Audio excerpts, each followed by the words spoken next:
Bonsoir à tous et bienvenue à notre webinaire Pixil, co-organisé avec notre partenaire Incepto.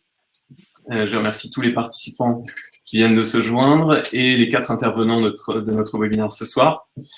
Nous avons voulu ce webinaire interactif, donc n'hésitez pas à poser vos questions dans l'onglet questions de la plateforme.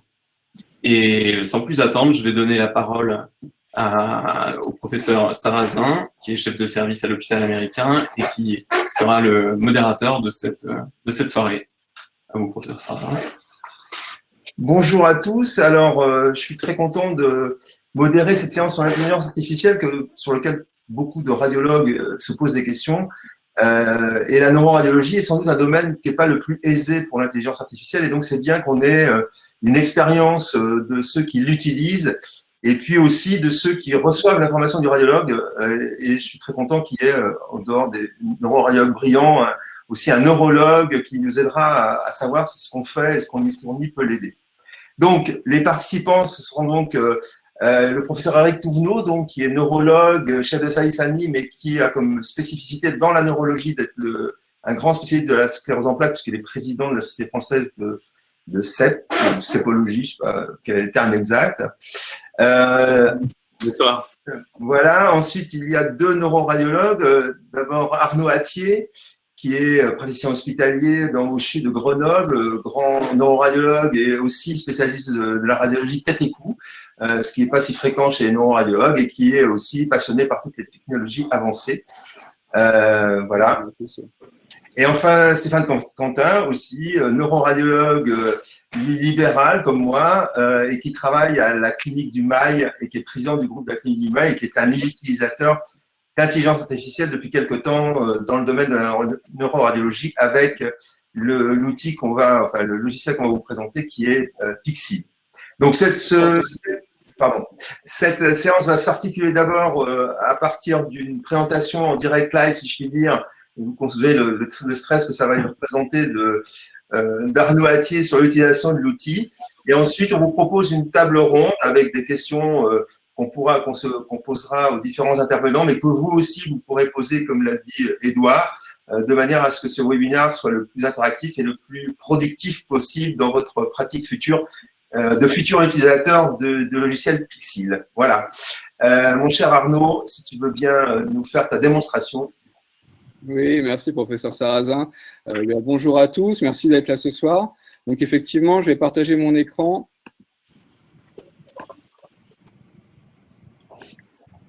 Voilà, c'est en cours de partage. Et je vais lancer une présentation.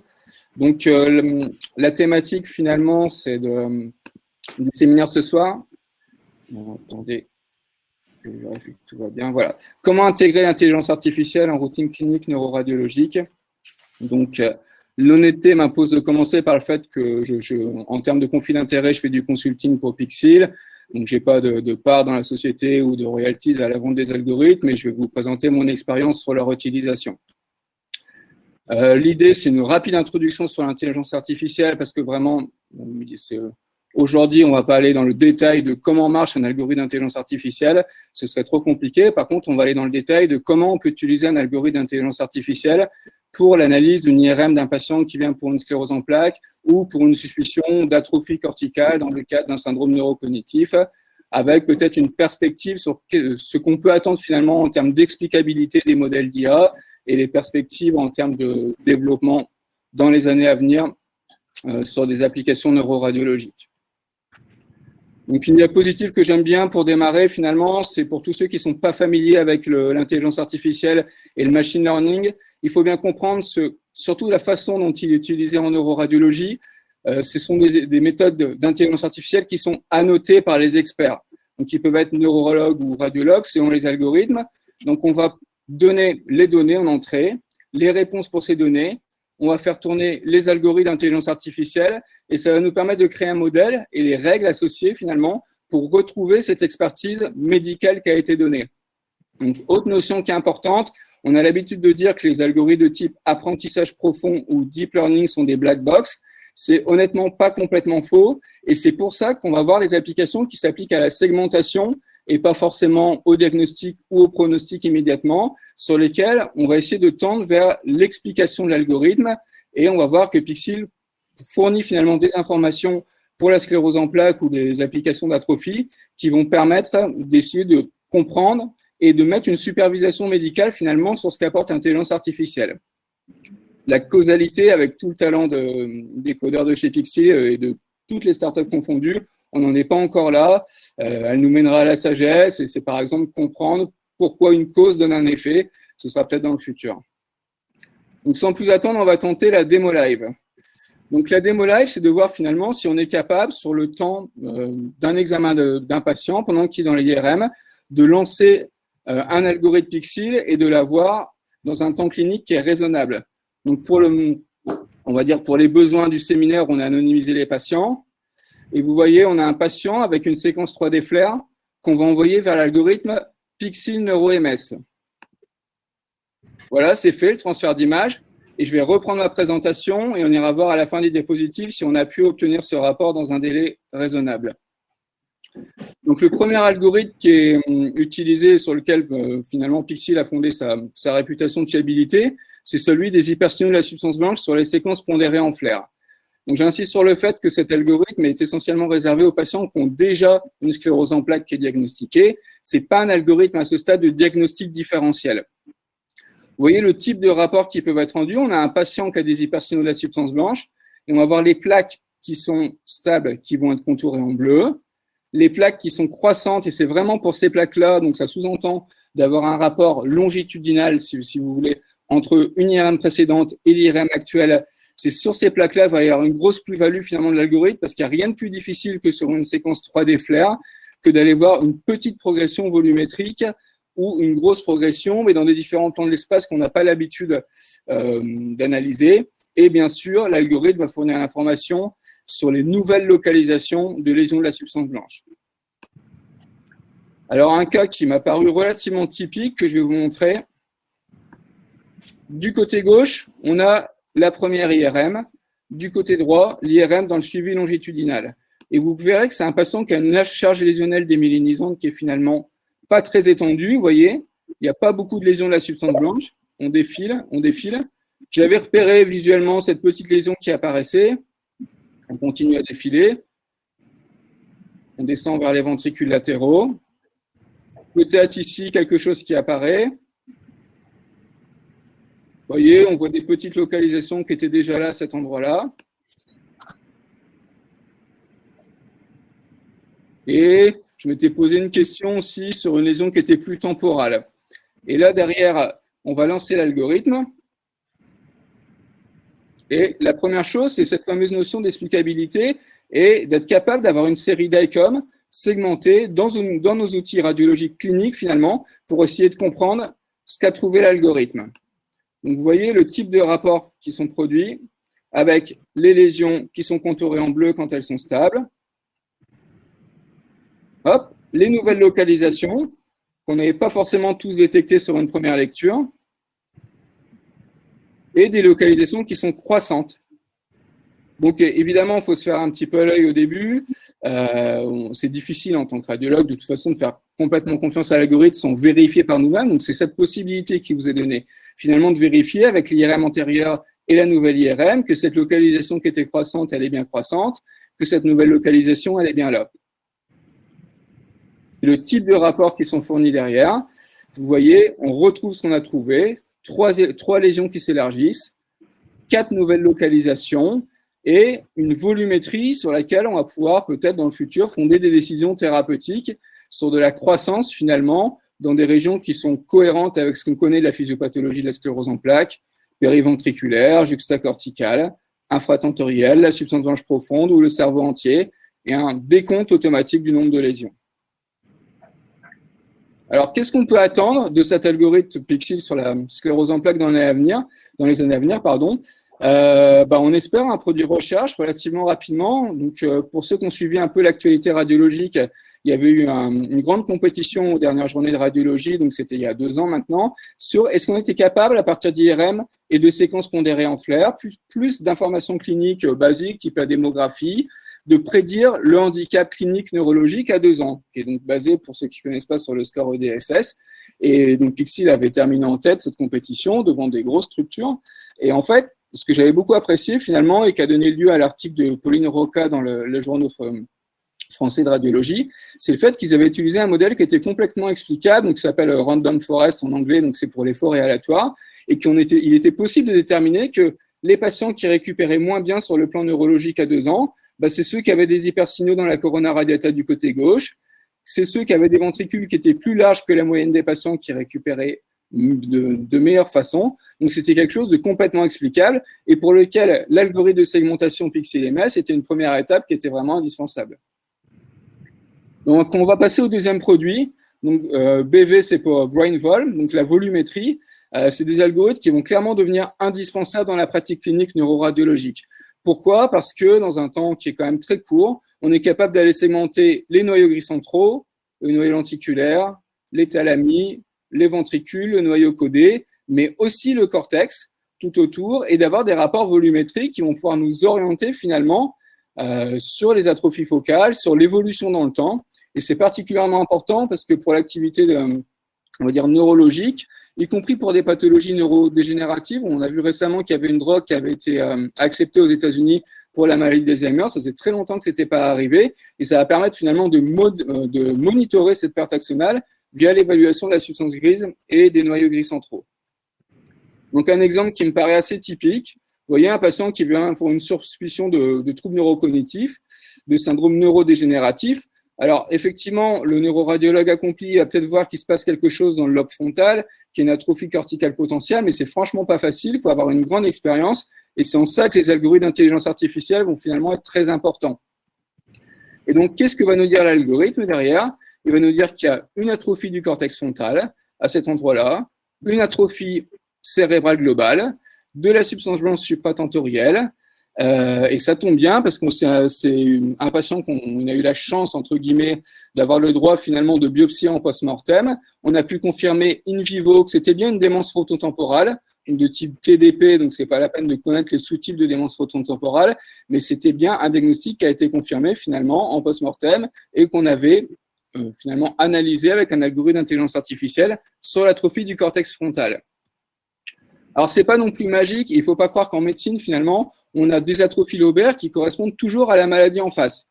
On sait bien qu'on a des maladies d'Alzheimer qui vont commencer, par exemple, en pariétale postérieure plutôt qu'en temporale. Et là, c'était un autre patient qui avait été biopsié, qui avait aussi une démence frontotemporale, mais d'un autre type, c'est ce qu'on appelle une tauopathie, et pour lequel il n'y avait pas d'atrophie du cortex frontal. Donc, à ce stade, c'est pas un algorithme de diagnostic différentiel. Par contre, c'est un algorithme qui peut être extrêmement efficace en suivi longitudinal.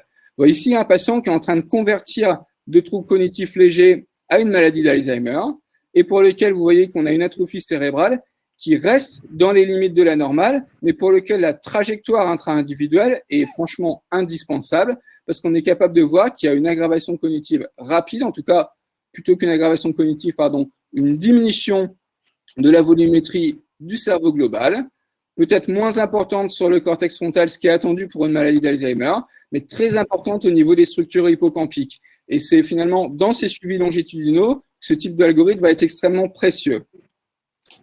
Donc, en termes d'explicabilité, il faut toujours regarder les images. Ça peut paraître évident, mais vous voyez ici un patient qui vient pour une suspicion de trouble neurocognitif. Donc, l'algorithme a identifié bien évidemment qu'il y avait une atteinte des noyaux gris centraux. Et pourquoi? Parce qu'en tant que radiologue, on est capable de voir qu'il y a une dilatation des espaces de Virchow-Robin. Donc, ce n'est pas une erreur de segmentation de l'algorithme, c'est une variante anatomique bénigne. Mais si vous n'avez pas regardé les images, vous pouvez finalement classer à tort ça comme étant pathologique. Alors, c'est juste une variante anatomique. C'est en ça qu'il faut absolument associer l'expertise médicale et les algorithmes d'intelligence artificielle. Et donc, la perspective de ce côté-là, c'est clairement ce qui est arrivé aux ophtalmologistes depuis quelques années. C'est d'être capable d'aller produire ce genre de rapports qu'on a déjà en recherche, mais qui ne sont pas encore commercialisés. Vous avez un patient qui vient, et là, on est sur du diagnostic différentiel. On va utiliser toutes les régions qui sont segmentées pour avoir une analyse qui va être cérébrale globale, et on va avoir un algorithme qui va nous dire ce patient il est négatif pour la démence frontotemporale, avec une valeur prédictive négative qui est peut-être de 96-97%. Et sur le modèle explicatif, c'est parce qu'on n'a pas les régions qui sont habituellement associées à ce type de démence, finalement. Je l'ai vraiment fait pour le séminaire, hein. C'est pas un vrai patient de ce côté-là. Enfin, bon, en tout cas, c'est à mon nom propre, comme vous le voyez. Mais c'est ce qui va arriver parce que ça va vous permettre finalement d'avoir une orientation qui va pas être uniquement pour du suivi, mais aussi pour vous permettre de faire du diagnostic différentiel, y compris pour les radiologues non experts. Donc, en conclusion, les algorithmes de quantification via la volumétrie, que ce soit sur les séquences pondérées en flair, sont déjà faisables en soins courants. C'est également faisable pour les algorithmes de type 3DT1 en écho de gradient, avec une application qui est déjà possible sur le suivi longitudinal, mais aussi pour de la quantification de l'atrophie des noyaux gris centraux et du cortex, en plusieurs endroits au niveau du cerveau. Il faut absolument maintenir cette exigence de contrôle médical, cette tentative d'explication des résultats du deep learning pour les protocoles de segmentation et notamment aller vérifier les segmentations, que ce soit pour les algorithmes de sclérose en plaques ou pour les troubles neurocognitifs. Alors, c'est quelque chose dont on reparlera après. Les perspectives sont extrêmement importantes, notamment sur l'intégration des marqueurs cliniques et biologiques, et le professeur Touvenot nous en reparlera dans la table ronde. Juste cette phrase qu'on aime tous bien pour dire est-ce que l'intelligence artificielle va remplacer le radiologue? Non, on ne va pas le remplacer. Mais par contre, effectivement, il va y avoir clairement une baisse de l'attractivité, on va dire, des radiologues qui n'utilisent pas d'intelligence artificielle pour ce type de quantification par rapport à ceux qui sont déjà formés. Et donc, c'est l'heure d'aller vérifier si la démo live va bien fonctionner. Et vous voyez, effectivement, on a reçu le rapport de Pixil, le rapport PDF et la série qui est déjà segmentée. On va cliquer sur le rapport sur cet examen et on est capable d'aller ajouter finalement un autre examen clinique radiologique, les informations quantitatives, dans un temps qui est compatible avec celui que vous utilisez déjà pour vos IRM habituels. Donc voilà, je vous remercie.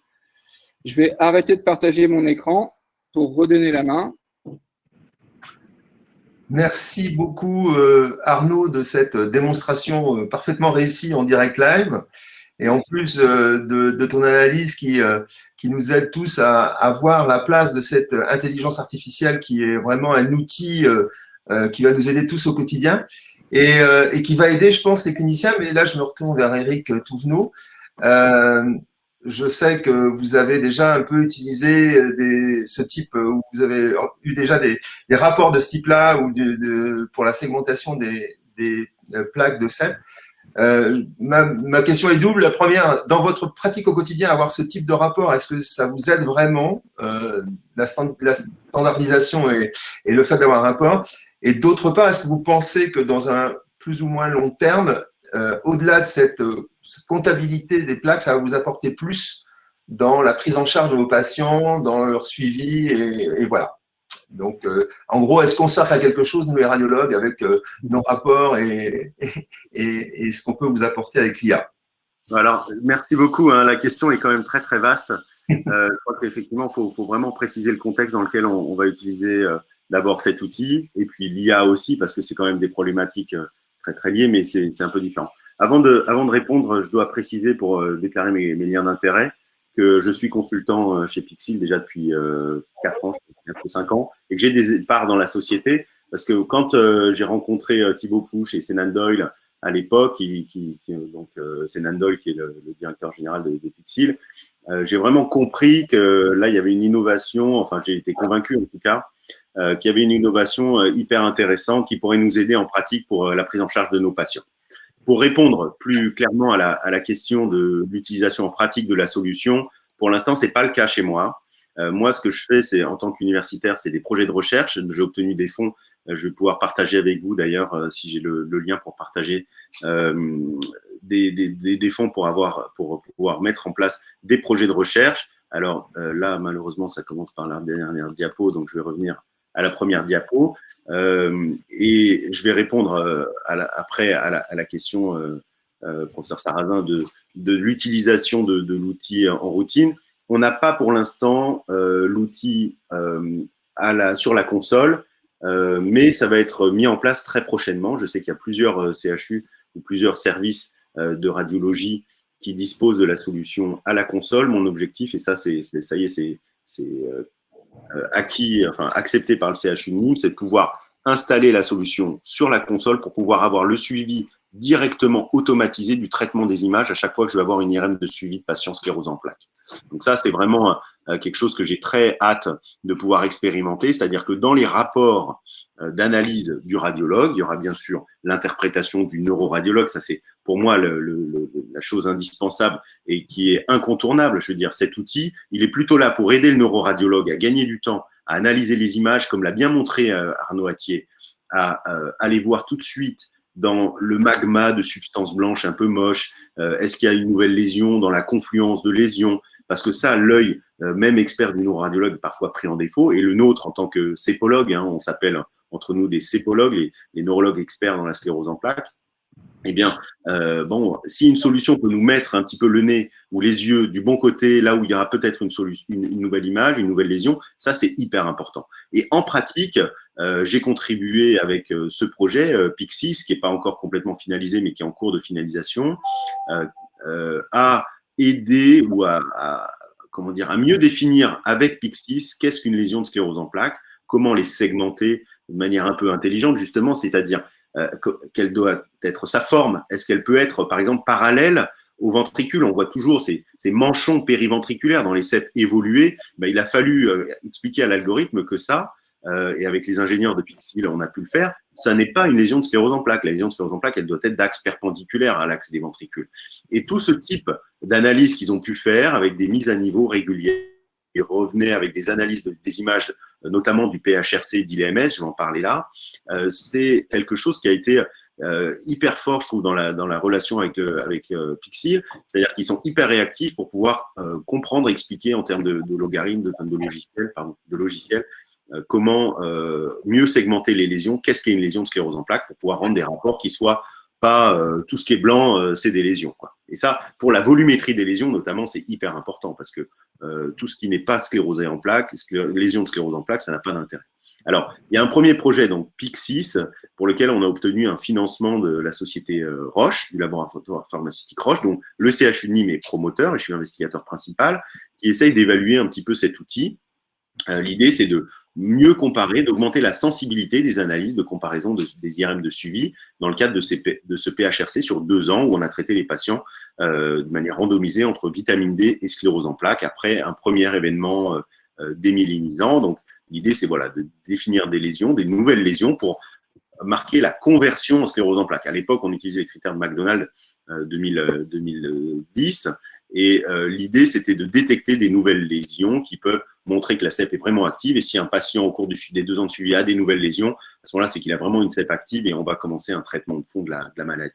Et donc, petit à petit, l'algorithme s'est amélioré. Ça fait déjà plus de 4 ans qu'on travaille ensemble là-dessus. Et puis, mais ça fait déjà un moment donc qu'ils ont leur solution qui est celle qui est actuelle. Et on voit par exemple ici sur le suivi de 2 IRM, comme l'a très bien démontré Arnaud, qu'on a des nouvelles lésions ou des lésions qui grossissent, qui sont surlignées de couleurs différentes par rapport à l'IRM de référence qui est à gauche sur cet écran. Donc en un coup d'œil, on va voir des nouvelles choses et après, l'expert neuroradiologue, quand il va analyser l'image, tout de suite, il va pouvoir vérifier est-ce que ce sont des artefacts, est-ce que ce sont des réelles nouvelles lésions, est-ce qu'on peut vraiment les considérer comme telles? Et il va y avoir certainement pour moi un gain de temps, c'est la nouvelle hypothèse qu'on est en train de tester dans un autre protocole de recherche en cours, le gain de temps chronométrant un peu l'analyse, alors plutôt pour les novices, parce que c'est vrai que pour les experts, en fait, ça va peut-être pas forcément gagner énormément de temps, mais je veux dire, pour tous je pense que pour les radiologues ou les neurologues qui font de la sclérose en plaques, ou pour les radiologues, neuroradiologues qui font pas que de la sclérose en plaques, voilà, ça va certainement faire gagner du temps. Donc, l'idée de cette étude, c'est d'évaluer le pourcentage de cas où l'analyse d'image préalable à l'analyse des images par le clinicien va apporter un choix différent, c'est-à-dire où finalement la conclusion du clinicien qui aurait dit bon bah les IRM sont stables, il n'y a pas de modification. Quand on a l'analyse Pixil et qu'on voit des nouvelles lésions, qu'on va pouvoir dire bon bah ça c'est un artefact, ça c'est un artefact, ah oui ça c'est une nouvelle lésion que j'avais pas vue et ça va modifier ma prise en charge du patient. C'est vraiment un critère très très fort qu'on a mis. Et ben ça va être quelque chose d'utile. Donc on a dans ce PHRC des IRM à baseline, à 3 mois, à 12 mois, à 24 mois, c'est hyper standardisé. Il y a 316 patients en France. On a pris les 20 premiers patients du CHU de Nîmes qu'on avait inclus dans l'étude et les analyses sont en cours justement pour identifier ces nouvelles lésions. Donc, ça, c'est un truc très concret, comme l'a montré Arnaud, sur le suivi longitudinal des patients. Et puis, pour répondre à l'autre question aussi recherche, parce que pour l'instant, les rapports d'atrophie, on les utilise pas vraiment en routine, parce que le suivi de l'atrophie, en fait, dans la sclérose en plaques, on ne sait pas comment l'utiliser. C'est-à-dire que la croissance, la courbe de croissance d'évolution de l'atrophie, c'est pas un critère très très fort aujourd'hui pour changer de traitement chez un patient qu'on suit pour une sclérose en plaques. Par contre, l'activité radiologique, nouvelles lésions qui prennent le contraste, ça c'est quelque chose qui est très lié au risque de pousser et à l'activité des traitements de fond, des immunosuppresseurs qui contrôlent un peu l'activité radiologique de la maladie.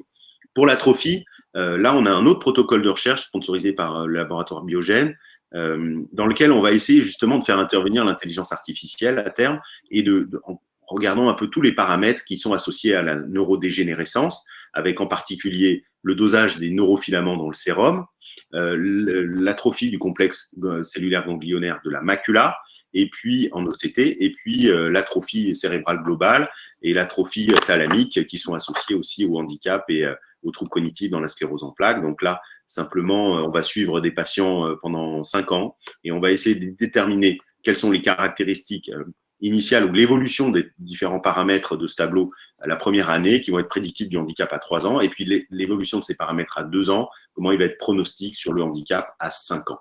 Donc là, il y a 200 patients, on a quasiment fini les inclusions, on a 190 patients inclus. C'est monocentrique au CHU de Nîmes et le CHU de Nîmes est promoteur encore une fois, avec IRM, score EDSS, les temps de marche, la dextérité, des tests cognitifs simples, des échelles de qualité de vie, de fatigue, l'OCT aussi avec l'acuité visuelle et l'acuité visuelle bas contraste, et puis le dosage des neurofilaments. Donc, avec tous ces paramètres, on va essayer de créer un modèle dans lequel on va pouvoir avoir une analyse pronostique pour prédire les patients, pour mieux adapter la reconnaissance ou l'identification précoce des patients qui vont passer en forme secondairement progressive ou avoir une progression du handicap, quand bien même l'activité radiologique de la CEP, les nouvelles lésions, les lésions focales, sont contrôlées par les immunosuppresseurs. Voilà un petit peu les perspectives cliniques pour moi.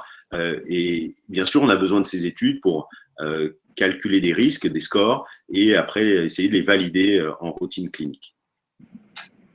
Merci beaucoup. Alors, moi, j'ai une question très pratique aujourd'hui sur l'exploration demandée par le neurologue d'une sclérose en plaques. Qu'est-ce que vous pensez de l'injection systématique? Est-ce que vous pensez que ce type d'outil, si cliniquement le patient est stable, qu'il n'a pas de changement thérapeutique et que l'outil nous montre qu'il n'y a aucune lésion nouvelle, est-ce que vous préconisez de ne pas injecter? Bah ça, ce sont les recommandations de suivi des patients. Donc, notre pratique se base sur ces recommandations. La question, moi, je suis tout à fait d'accord avec ces recommandations. Une IRM qui est stable, il n'y a aucune raison d'injecter du produit de contraste dont on sait qu'il peut s'accumuler dans le cerveau. Alors, personnellement, je connais aucune maladie neurologique associée à l'accumulation des vieux produits gadolinés dans le cerveau. Mais bon, peu importe. Je veux dire, c'est quand même du temps, c'est quand même un produit, il peut y avoir des réactions extrêmement rarissimes, mais bon, c'est plus de temps. Les patients, s'ils n'en ont pas besoin, je vois pas l'intérêt de les injecter. Par contre, ce que j'observe parfois, c'est que une IRM n'a pas été injectée, quand bien même, finalement, quand on regarde attentivement, il y a eu des nouvelles lésions.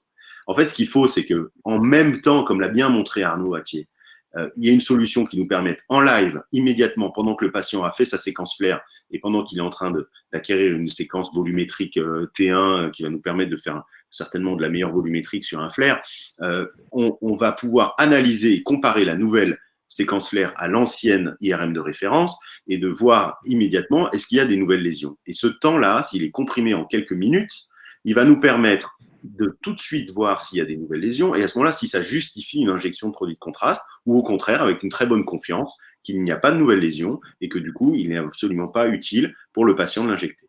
Donc ça, je crois que c'est quelque chose, ce gain de temps pendant que le patient est dans la machine, c'est quelque chose qui va certainement, grâce aux algorithmes d'IA, améliorer la prise en charge des patients plutôt que de se rendre compte un peu tard que le patient doit revenir pour avoir un complément d'IRM avec une séquence avec injection de gadolinium. Certes, mais souvent dans le milieu radiologique, en tout cas, moi peut-être neuroradiologique, les patients sont systématiquement injectés. C'est un peu En tout cas, c'est pas disons, c'est pas les recommandations de la Société francophone de la sève. Mais là, je me mets du côté des radiologues praticiens et ceux qui sont neuroradiologues et qui connaissent et ils peuvent ne pas injecter, mais je peux vous dire que dans le milieu radiologique non différencié, les gens injectent systématiquement. Je sais pas ce que vous en pensez, radiologue, mais moi, c'est mon expérience en tout cas. Moi, ce que je vois, c'est l'excès inverse aujourd'hui, c'est-à-dire qu'on n'injecte plus personne, alors qu'on peut quand même voir des nouvelles lésions. Donc, peut-être qu'il y a effectivement. Alors, moi, je travaille dans un CHU où je peux le citer, hein, Nicolas Mangeot de Champfleur, qui s'occupe, qui est mon référent pour la neuroradiologie pour la sclérose en plaques.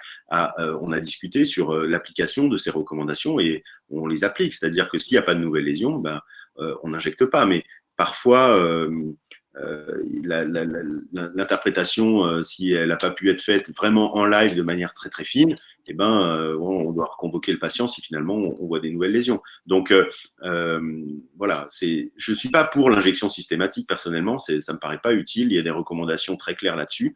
Je pense que de toute façon, la problématique du gadolinium, elle va même bouger avec les séquences QSM et d'autres séquences probablement qui vont émerger. Je sais pas, l'avenir, là, vous êtes beaucoup mieux calé que moi pour dire si le gado a encore une place dans la sclérose en plaques dans les 10 ans qui viennent. Moi, je pense que il y aura sûrement d'autres manières d'analyser l'activité radiologique de la CEP.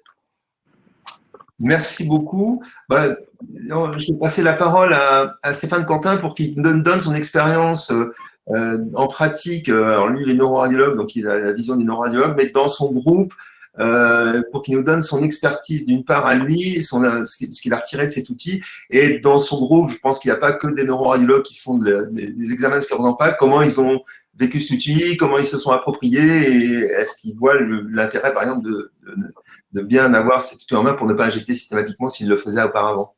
Voilà, donc nous, on avait en effet cette attitude dans le passé d'avoir le recours assez facile à l'injection, et c'est vrai que maintenant, on suit les nouvelles recommandations qui ont d'ailleurs été actualisées il y a à peine une semaine. Il y a des recommandations McNIMS qui sont sorties qui vraiment insistent sur le fait qu'il ne faut pas systématiquement injecter. Je vous propose peut-être de partager une rapide présentation pour vous montrer un petit peu comment ça se passe sur un cas concret, un cas très récent, puisque c'est un cas d'hier. Donc, ça permet de répondre à une question qui t'a été posée, Stéphane, juste comment s'est passée l'adoption de Pixil par les neuroradiologues de votre service. Voilà. Alors, par les neuroradiologues, plus facilement que par les radiologues généralistes, je dirais. Il faut dire que l'équipe de Pixil est assez à l'écoute, hein, donc pour les neuroradiologues, ça a été assez simple. Techniquement, informatiquement, on a un informaticien dans notre structure, donc ça n'a pas été très compliqué non plus.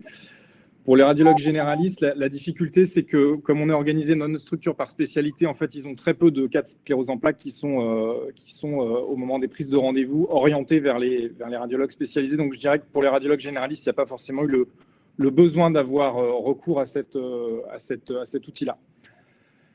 Concernant les neuroradiologues, je pense que le message principal, c'est pour s'occuper de patients pour suivre des patients qui sont touchés par cette maladie à sclérose en plaques, il faut des bons outils. C'est un petit peu comme en bricolage ou en cuisine où il faut des bons ingrédients, des bons outils. Donc, il faut des bonnes machines. Nous, on passe systématiquement les patients, en tout cas pour le crâne, sur notre machine 3 Tesla.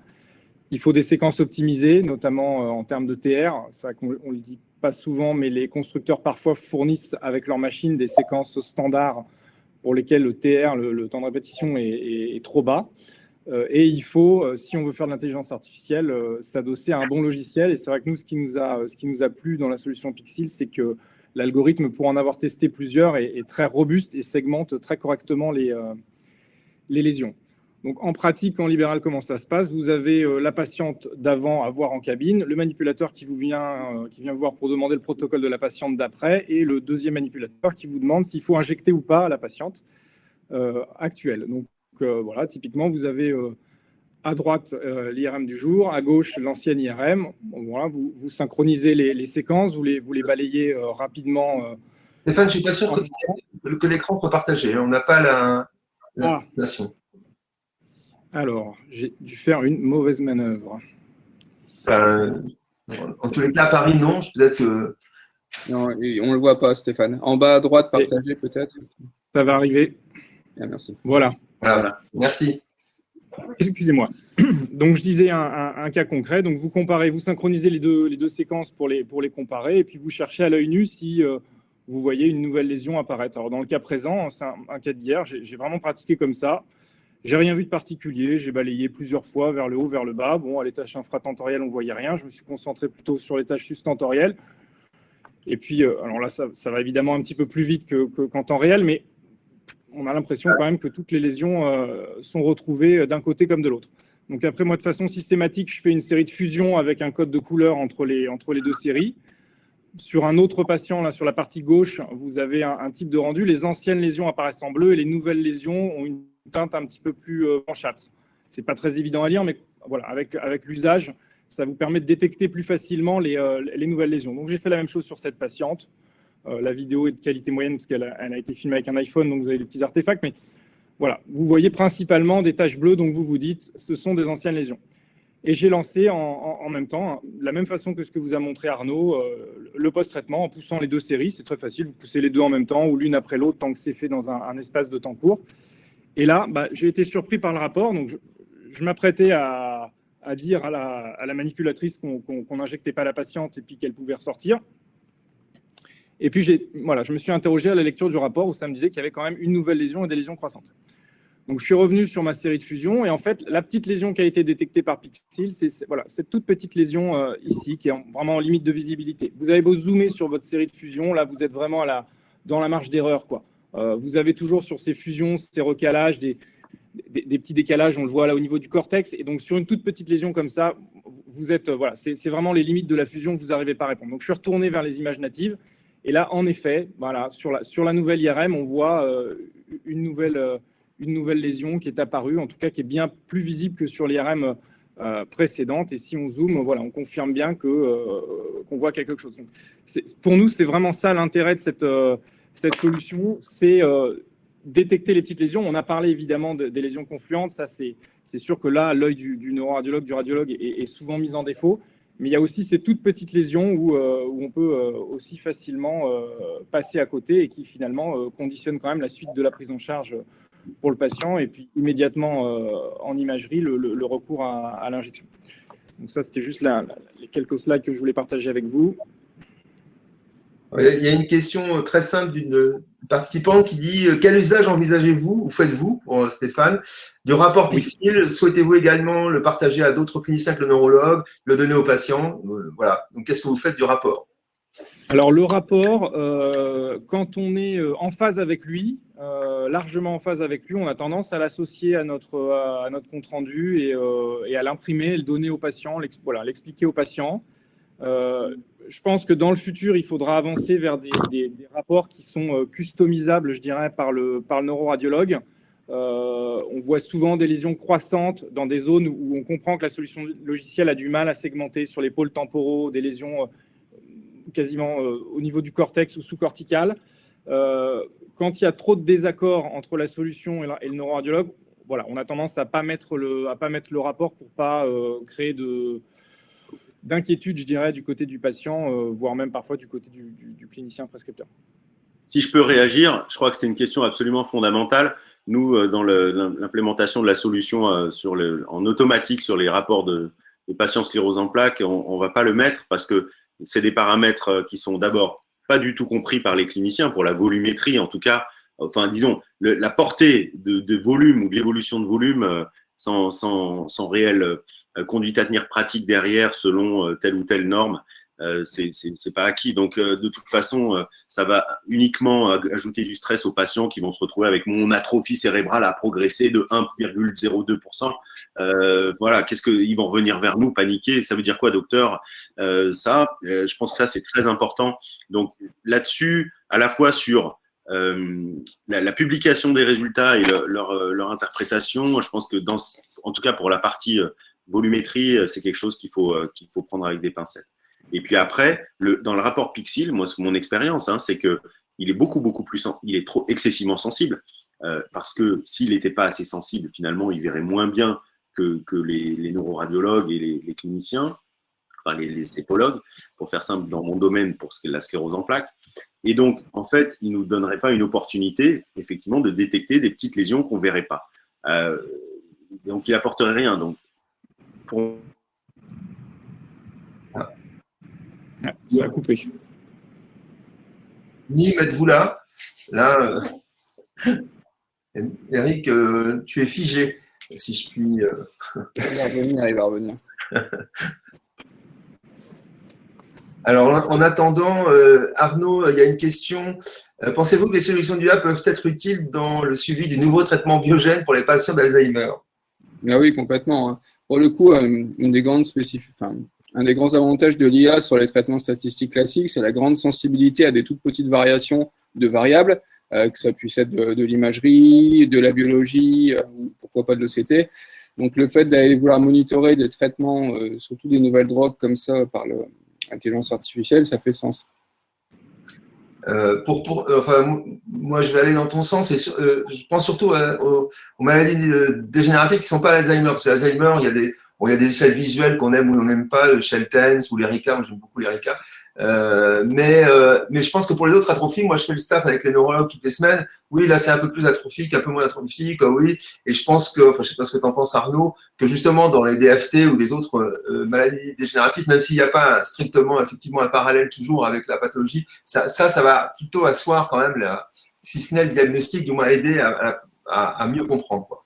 Oui, complètement. En fait, il y aura tout un travail finalement de voir aussi ce qui est du vieillissement cognitif normal chez des patients malades pour pas aller surtraiter les gens. Mais ouais, en fait, c'est toute l'histoire de la médecine de précision et des trajectoires intra-individuelles.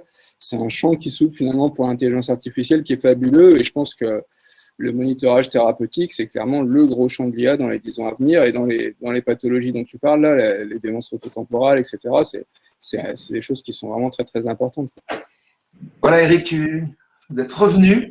Oui, apparemment, ma bande passante n'est pas assez large. C'est ça, ouais. Donc, ce que je disais, c'est qu'il faudra certainement adapter les comptes rendus pour les publier, mais pas les donner brutes aux patients parce que ça peut être un facteur stressant, effectivement. C'est autant que, si je peux me permettre, c'est les patients de sclérose en plaques ont affaire à des neurologues. Donc, peut-être que donner un rapport, le neurologue, même si vous verrez arriver des patients en stress, vous pourrez expliquer. J'ai beaucoup plus peur pour les maladies neurodégénératives où on va mettre en évidence des grosses atrophies qui vont tomber dans les mains de gériatres ou de généralistes qui vont avoir pas beaucoup plus de connaissances et du coup ça va revenir, enfin ça va tourner en boucle et je pense qu'effectivement les rapports, il faut à la fois c'est utile mais il faut effectivement les manier avec une certaine précaution quand même, hein. Oui, et puis ce que je disais, mais ça a peut-être été coupé, c'est que l'outil est très sensible et c'est ça qui aide à identifier des nouvelles lésions, mais peut-être parfois trop sensible. Ce qui est pas trop pour un expert qui sait après valider c'est une nouvelle lésion ou ce n'est pas une nouvelle lésion, c'est plutôt un artefact qui ne convient pas. Et alors qu'un patient va juste lire je vois 3 nouvelles lésions, alors que l'expert va dire non, en fait ça compte pas, c'est pas significatif. Tout à l'heure la petite lésion qu'a montré Stéphane Quentin, elle était petite. Moi en tant que clinicien, je vais pas me baser sur l'apparition d'une petite lésion de 3 mm, même si ça témoigne peut-être d'une activité de la sclérose en plaques, pour changer de traitement. S'il n'y a que juste une petite nouvelle lésion, il y a les critères de Rio, il y a les critères de combien de nouvelles lésions, est-ce qu'elles prennent le contraste, etc., qui sont importantes après pour la décision thérapeutique. Et donc, nous, on intègre un petit peu tout ça pour répondre aux patients, est-ce que ma maladie évolue et est-ce que je dois changer de traitement. Et c'est vrai que là, le logiciel en lui-même, il donne pas cette réponse de pratique clinique. C'est un outil pour sensibiliser la détection. Mais avec l'IA, peut-être que bientôt, il sera intégré. Il y a plusieurs projets, des grands projets dans lesquels s'inscrit Pixil, d'après ce que je sais, qui devraient utiliser ces données radiologiques avec toutes les données cliniques. Je vais montrer dans mon étude d'autres paramètres sur l'atrophie, sur la progression du handicap à long terme. Eh bien, voilà, intégrer ça dans un score global avec l'IA, ça va être quelque chose, évidemment, de très important. Oui. Je crois que c'est déjà fait aussi avec l'Alzheimer où on intègre des logiciels d'IA d'imagerie avec d'autres logiciels d'IA plus cliniques etc., pour mieux suivre la maladie. Alors Arnaud, c'est un domaine assez particulier, mais je crois que tu as développé ou utilisé Pixil en téléradiologie. Oui, complètement. J'étais parti en post-doctorat à Sydney et je faisais un peu de téléradiologie, notamment de temps en temps sur de la sclérose en plaques. Et en fait, alors à l'époque où j'en faisais, la solution Pixil n'était pas complètement intégrée dans le réseau de téléradiologie avec lequel je travaillais. Et donc, je faisais un peu à l'ancienne, c'est-à-dire que j'exportais les données d'ICOM sur mon ordinateur et je les envoyais directement sur le serveur de Pixil. Ça fonctionnait bien, mais après, c'est sûr qu'on perd un peu de temps, alors que maintenant, le même réseau a intégré les outils Pixil directement dans les consoles d'interprétation, enfin, en tout cas, les consoles de génération des rapports. Et donc, en fait, c'est exactement la même utilisation qu'on peut l'avoir probablement au CHU de Nîmes. D'accord. Il y a une question qui va peut-être aller vers la fin du webinaire, c'est quelles sont les évolutions à prévoir? Donc, ça s'adresse aussi bien, je pense, aux radiologues, mais aussi aux cliniciens qui va l'utiliser ou qui pensent recevoir la donnée. Quelles sont les évolutions à prévoir pour que ces solutions d'IA correspondent encore plus aux attentes des utilisateurs, neurologues et neuroradiologues? Donc, en gros, qu'est-ce que vous, les neuroradiologues utilisateurs, et Eric, le neuroradiologue receveur, vous attendriez comme information supplémentaire de la part de Pixil pour leur mettre un peu la pression, rapidement, bien sûr, pour avancer avec ce logiciel? À vous. Alors moi, à titre personnel, le temps de traitement, parce que quelque part, il est rapide, mais il pourrait l'être encore plus, puisque moi, je suis parfois amené à sortir la patiente de la machine, le temps de faire mes analyses, mes fusions, envoyer le rapport, envoyer la séquence de l'examen précédent. Et tout ça prend quand même un peu de temps. C'est vrai que si j'avais les choses de façon instantanée, on peut rêver, ça me ferait gagner encore plus de temps. Après, l'automatisation de l'envoi, un meilleur interfaçage avec le PAX, un retour avec des codes couleurs en fonction peut-être d'un nombre de lésions apparues, nouvelles, en croissance. Voilà, ça, c'est des évolutions, en tout cas pour un neuroradiologue, qui seraient intéressantes. Arnaud? Moi, je crois que sur le logiciel de volumétrie, donc globalement, je suis assez satisfait de la solution telle qu'elle est proposée actuellement. Donc, j'ai bien entendu la bonne idée de savoir si c'était possible de customiser le rapport PDF finalement par le radiologue pour ne garder que ce qu'on en veut. Ouais. Et j'ai pas forcément pensé comme ça. Je sais même pas la faisabilité technique finalement. Mais on peut imaginer que ce soit un peu l'avenir d'avoir des comptes rendus radiologiques qui soient intégrés avec les modules d'IA et qu'on ne prenne finalement que ce qui va dans le sens de l'intelligence collective sur ce patient-là, quoi. Je pense que ce serait des choses à travailler. Puis évidemment, c'est ce que j'ai présenté. Je pense que ça, en fait, on est obligé de passer par ces outils de segmentation et de morphométrie parce que ça permet d'atteindre une médecine qui est beaucoup plus précise, mais que ce ne sera qu'une première étape finalement à des algorithmes plus ambitieux, plus difficiles aussi à marquer pour faire finalement du soin, que ce soit CI ou FDA. C'est les algorithmes de diagnostic différentiel et de pronostic qui vont de toute façon se baser sur ces solutions de segmentation, donc qui nécessitent d'exister en amont, quoi. Eric, qu'est-ce que vous attendriez de plus de Pixil? Alors, pardon, juste pour rebondir, c'est ce que vient de dire Arnaud. Je ne suis pas certain encore aujourd'hui que les solutions Pixil et les autres d'analyse d'image soient capables ou validées pour faire du diagnostic différentiel. En fait, elles sont surtout excellentes et très performantes pour comparer les images, après ça, il y a une segmentation et montrer les différences, ça on l'a vu. Pour la volumétrie, mais disons que pour l'analyse de dire si une anomalie de la substance blanche correspond à une anomalie vasculaire ou à une lésion de sclérose en plaques, pour avoir beaucoup travaillé avec eux sur le sujet, c'est un problème un peu difficile encore pour la machine. Maintenant, c'est vrai qu'on a bien défini les lésions, ce que c'est qu'une lésion juxtacorticale, qu'une lésion périventriculaire, qu'une lésion de la fosse postérieure, où est-ce qu'elles doivent être un petit peu leur forme et tout ça. Mais c'est vrai qu'entre un patient qui a une leucopathie vasculaire et un patient qui a une sclérose en plaques, je vous avoue parfois que on se prend un peu la tête, et sans la ponction lombaire qui monte des bandes oligoclonales, on n'est jamais très certain, complètement certain de nous. Donc ça, je pense qu'il va falloir vraiment accumuler une énorme expérience sur ces deux profils, par exemple pour les anomalies de la substance blanche de patients, avant de pouvoir vraiment avoir un diagnostic différentiel établi par la machine, par l'intelligence artificielle. Et après, pour répondre à Stéphane Quentin, moi, en tant que clinicien, moi, j'arrive 2-3 jours après l'IRM, le patient vient en consultation et j'ai déjà les images traitées sur le PAX en automatique. Mais là, avec le traitement immédiatement de la console, des images, il y aura quand même, je pense, un gain de temps important qui fait que même le neuroradiologue, au moment où il va voir le patient, je vous dis, lors de l'acquisition, il va pouvoir avoir les résultats de l'analyse en live pour interpréter son examen sans avoir besoin de perdre du temps à l'envoyer, etc. Et vraiment une automatisation avec le manip qui envoie les images directement de la console pour l'analyse sur le serveur Pixil Et finalement, très peu de temps, pendant l'interprétation, on a déjà les résultats de l'analyse. Donc ça, c'est vraiment quelque chose qui va, je pense, gagner en performance. Il faut simplement savoir ce qu'on veut faire avec l'outil, savoir nous apprendre à utiliser l'outil. Qu'est-ce qu'on veut prendre là-dedans, parce qu'on n'est pas forcément obligé de regarder tout pour tel ou tel type de patient. Est-ce qu'on veut regarder l'atrophie, est-ce qu'on veut regarder les nouvelles lésions, et puis s'en servir, voilà, comme d'un bonus important, un gain de temps pour aller rapidement à l'essentiel. Et d'ailleurs, Stéphane, les neurologues avec lesquels tu travailles et qui ne sont peut-être pas forcément des spécialistes de la selle, depuis qu'ils ont tes rapports, qu'est-ce qu'ils en pensent? Quelles sont leurs réactions à eux? Alors, eux, leur réaction, l'intérêt qu'ils y voient, c'est quand c'est un radiologue qui n'est pas spécialisé là-dedans. Moi, j'en fais beaucoup, donc ils ont quelque part confiance dans mes comptes rendus, indépendamment de la présence ou pas, ou de ces rapports. Pour un radiologue qui ne connaissent pas, un nouveau radiologue ou quelqu'un qui n'est pas spécialisé, ça leur donne quelque part confiance. Ils ont le sentiment qu'ils peuvent analyser par eux-mêmes l'examen, en fait. D'accord. Okay. C'est plus dans ce sens-là qu'ils le voient l'intérêt. D'accord.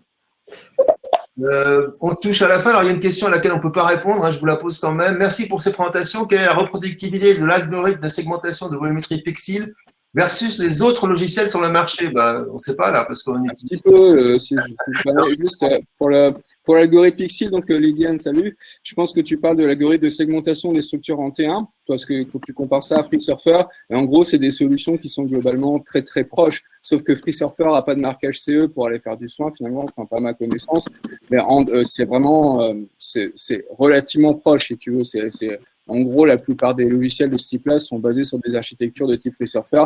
Il y a des petites différences, des choses comme ça, mais c'est assez similaire.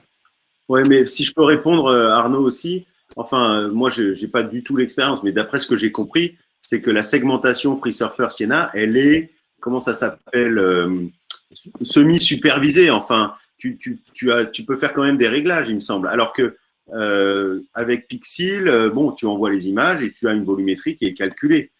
Donc la question, c'est à la fois elle est double, c'est-à-dire que pour un projet de recherche, comme ça s'est toujours fait jusqu'à maintenant, où le chercheur va pouvoir vraiment vérifier sa volumétrie, régler ses paramètres comme il veut, mais avec aussi tous les biais qu'il va induire en intervenant, avec Pixel, d'abord c'est rapide, c'est fait très simplement, tu as le résultat, mais pour le chercheur, ça reste un peu plus peut-être une boîte noire, je ne sais pas, il faudrait à ce moment-là que Pixel nous dise s'il y a des versions où on peut adapter, jouer un peu sur des paramètres et faire de la supervision, un petit peu de ça. Je ne sais pas si vous l'avez testé vous-même là-dessus, mais Sienna et FreeSurfer, mais voilà, c'est une question que je me pose en tout cas. C'est une très bonne question et je pense que c'est en ça que c'est important d'avoir les masques de segmentation parce que des gens qui sont, on va dire, familiers de la recherche comme vous et qui connaissent déjà FreeSurfer, ils voient un peu à quoi s'attendre, comment est-ce qu'on règle finalement les différents paramètres. Et si on va utiliser l'algorithme Pixel, il faut qu'on soit confiant finalement sur ce qu'on obtient. Alors après, c'est un peu les avantages et les inconvénients du soin courant, c'est-à-dire que ça me paraît compliqué finalement de donner quelque chose de réglable aux utilisateurs en termes de volumétrie. Moi, je pense aussi que c'est plutôt une version recherche qui pourrait être développée, mais effectivement, en soins courants, on ne peut pas trop commencer à jouer trop avec les curseurs et puis faire dire aux images de ce qu'on veut. Et, ça ne me paraît pas aussi non plus en lien avec la temporalité de l'interprétation d'un examen. C'est vrai. Ouais. Bon, je crois qu'on a répondu à toutes les questions. Je remercie beaucoup les 4 orateurs et les 3 orateurs, pardon, et leur présentation et leurs réponses. Je pense que vraiment, on a fait le tour de cet outil. Et je vais laisser Lucas faire une petite conclusion. Merci beaucoup, professeur Sarrazin. Donc, Lucas Delanoche, je travaille chez Incepto Médical et on voulait juste dire un petit mot très rapide. 2 choses. Déjà, de remercier très chaleureusement tous nos intervenants d'aujourd'hui, donc Dr Attier, Dr Quentin, professeur Touvenot et professeur Sarrazin pour la modération. Merci d'avoir pris le temps aujourd'hui pour participer à cette session qui, au-delà de rappeler que l'intelligence artificielle c'est un des leviers pour améliorer le suivi et la prise en charge des maladies neurologiques. Je pense qu'on a bien pu illustrer que concrètement, il y a des outils aujourd'hui qui sont disponibles en routine clinique, qui sont déjà utilisés dans des établissements de santé. Et puis la deuxième chose, juste sur Incepto et sur la philosophie dans laquelle on s'inscrit avec Incepto sur ces sujets d'IA, on avance avec humilité et ambition. Humilité parce que je pense qu'on a vu dans le webinaire qu'il y a encore plein de sujets à explorer, plein de solutions à développer ou à améliorer, et que souvent la question elle est bien plus complexe que juste on a un jeu de données, on va faire tourner des algos dessus. C'est un dialogue constant entre les producteurs d'IA et les radiologues, et c'est un dialogue qui doit vraiment se faire dans toute la phase projet. Et donc c'est souvent complexe, donc beaucoup d'humilité et beaucoup d'ambition, parce que chez Incepto aujourd'hui on a une plateforme avec déjà une dizaine de solutions marquées CE, dont celle de Pixil, qui sont distribuées, qui sont disponibles à l'usage, et dont nous, notre métier, c'est de diffuser justement l'usage au sein des établissements de santé et des services de radiologie dans le flux de travail et l'infrastructure existante des radiologues. Et on est convaincu que cette ambition, il faut la porter collectivement, producteurs d'IA, distributeurs, radiologues, et on est vraiment très heureux d'être lancé dans cette aventure avec des partenaires comme Pixil, que je profite de remercier aussi pour avoir organisé ce moment ce soir. Édouard et toute l'équipe, que vous pourrez d'ailleurs retrouver aux journées de la SFNR qui démarre dès demain. Ils seront présents sur le village de start-up, donc n'hésitez pas à aller les voir et leur poser des questions à cette occasion. Voilà, je vous souhaite une très belle soirée à tous, et puis à très bientôt pour nos prochains webinaires. Merci. Merci.